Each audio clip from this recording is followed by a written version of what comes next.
Le moment nostalgie. Le moment nostalgie. Axel Red est notre invité, une fois de plus. Merci d'être là, Axel. Merci de nous confier tout ça depuis quelques semaines déjà maintenant. Ici, on est dans un bar qui s'appelle le Gecko. J'ai plus de secrets après. Hein, pour les... Mais si, il y en aura encore. J'ai l'impression d'ailleurs que c'est un peu inépuisable, que vous avez des anecdotes comme ça. Vous n'avez jamais vraiment voulu raconter. Alors, je ne sais pas justement, parce que là, aujourd'hui, bon, on s'entend bien, certes, mais vous nous confiez des choses que vous n'aviez jamais dites. Non, c'est vrai qu'il y a des choses que j'ai jamais racontées. Mais c'est pourquoi cette envie? Parce que pour donner aux gens, pour partager des anecdotes rigolotes? Mais je me dis aussi, on raconte des choses par rapport à celui qui demande. Je connais le public de votre radio et donc je ne pense pas qu'ils aient envie d'écouter des choses lourdes. Et donc, bon, alors justement, on est là pour moi, je ne suis pas quelqu'un. Si, je peux être lourde aussi, mais je veux dire, je n'ai pas envie d'être lourde de toute façon. On a envie de passer, de faire revivre les bons moments de la vie. Voilà. Et alors, un bon moment, c'est celui-ci. Lors d'un concert avec Renaud, pour la fameuse chanson Manhattan Kaboul, votre maman, qui est musicienne, est dans la salle. Je vous laisse raconter la suite. En fait, c'était à Bercy. On avait chanté Manhattan Kaboul et ma maman était donc. J'avais invité ma maman et Johnny était venu voir aussi le concert. Le Johnny. Le Johnny.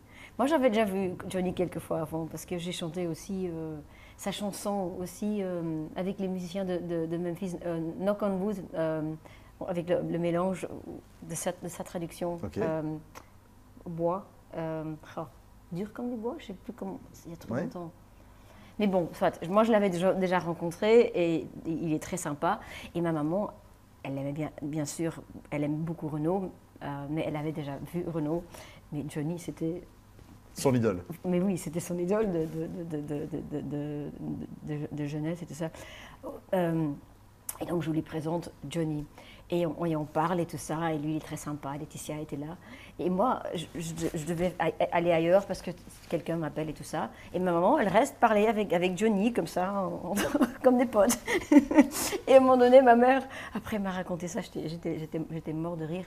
Elle m'a dit, tu sais, Johnny, je suis désolée, mais on va devoir te laisser, on va rentrer à Bruxelles. Elle avait inversé les rôles. C'est les rôles. Ma mère est très spontanée. Donc... C'est grâce à votre maman que vous avez fait de la musique aussi? Elle était musicienne, votre maman? Ma maman chantait très très bien quand elle était enfant. Elle chantait même mieux que sa sœur. Elle avait une tessiture plus grande que sa sœur qui est soprane.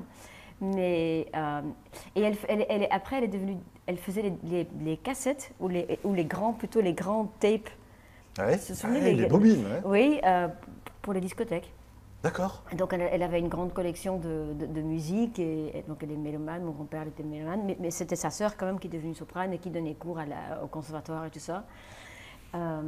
Donc je ne peux pas dire que c'est à cause d'elle ou grâce à elle que je chante, mais c'est vrai que on avait beaucoup de musique. Dans la famille, il y avait beaucoup de famille, à la maison. À la maison, mais le chant c'était quelque chose, je ne sais pas. Même ma sœur avait une belle voix.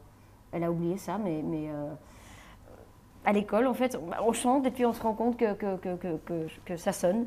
Et puis il y a les copines qui demandent est-ce que tu veux chanter Est-ce que tu peux nous chanter quelque chose parce que c'est joli. Oui, et puis c'est comme ça que... C'est comme ça que ça vient, c'est comme ça que ça part. Mais on en parlera, ça, dans les détails, justement, des débuts du chant.